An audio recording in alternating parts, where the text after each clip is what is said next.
Magandang araw. Tuturuan ko po kayo ngayon kung ano po yung mga posibilidad na sanhi ng pagkasira ng motherboard. Okay. Isa na po dyan ang overheating.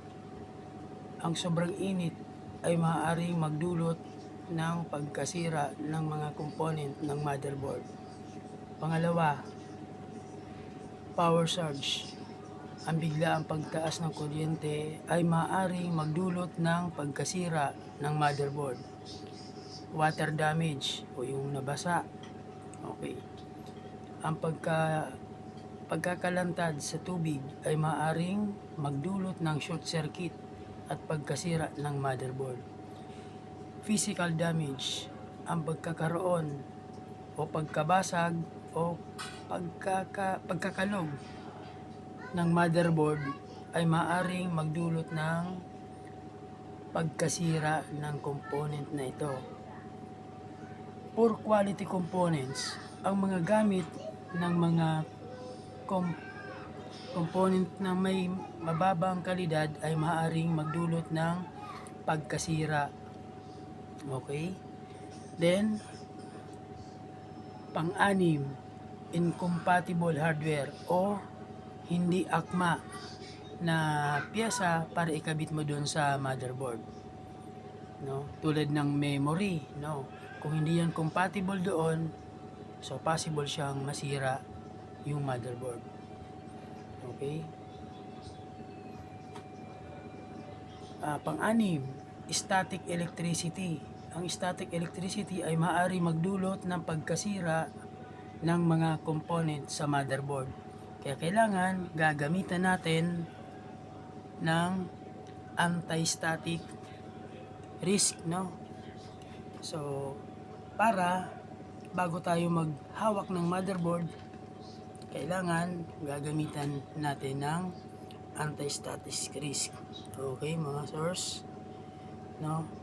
So, habang tayo gumagawa, kailangan nakakabit ito sa proper grounding, no?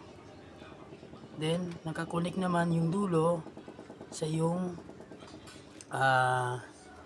kamay o sa dito sa wrist, no?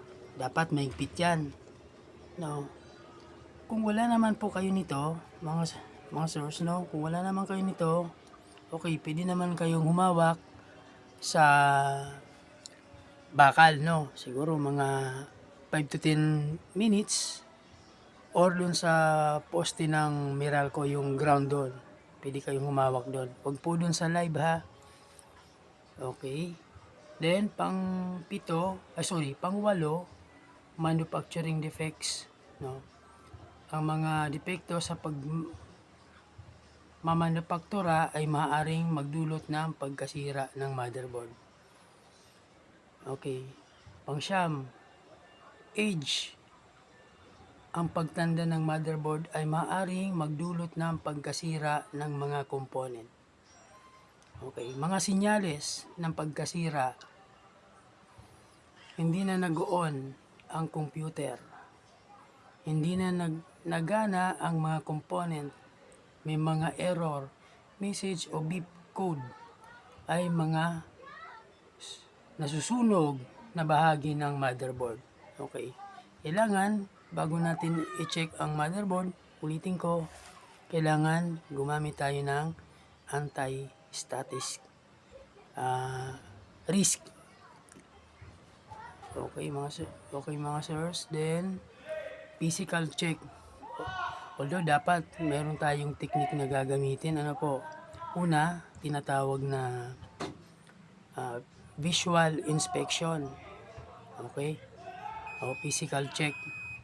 Pangalawa, sounds or tinatawag na auditory. Okay? Pangatlong technique, tinatawag na kinesthetic. Okay po? Ngayon, pag check natin or visual inspection, check natin kung mayroong mga blatted na capacitor. Okay po? Blatted. Then, pangalawa, check natin yung fan kung umiikot po ba. Ano po? Okay.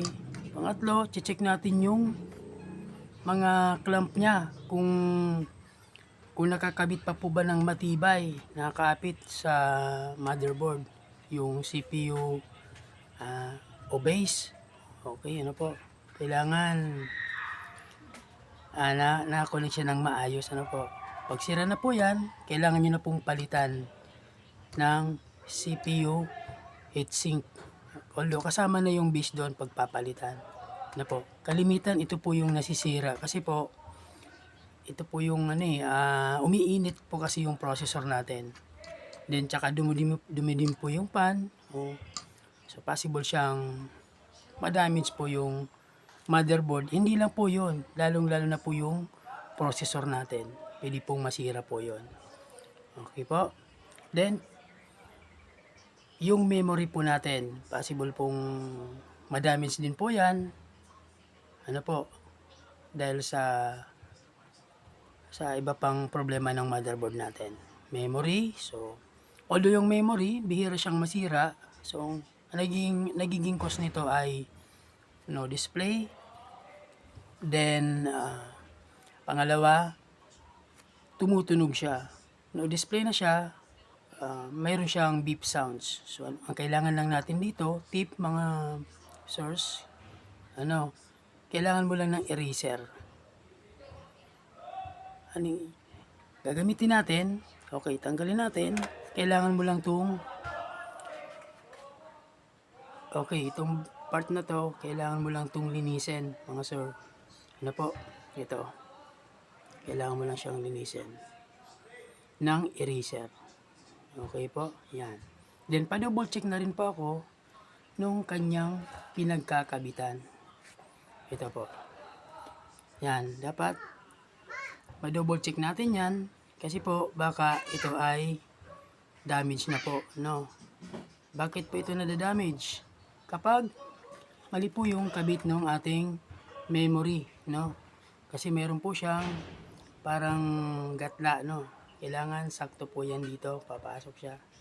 Na po, minsan po kasi hindi napapansin, nababaliktad. So ngayon napipilit, nababasag po yung ating memory slot, no?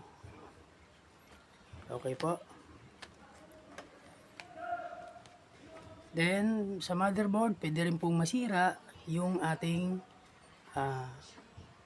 BGA port. So nagkukos din po yan kapag sira yung BGA port natin ng no display. Okay. Ano po yung gagawin natin kapag no display na? Okay, so last resort, no display. So isolate muna natin. Replace tayo ng memory, replace tayo ng processor.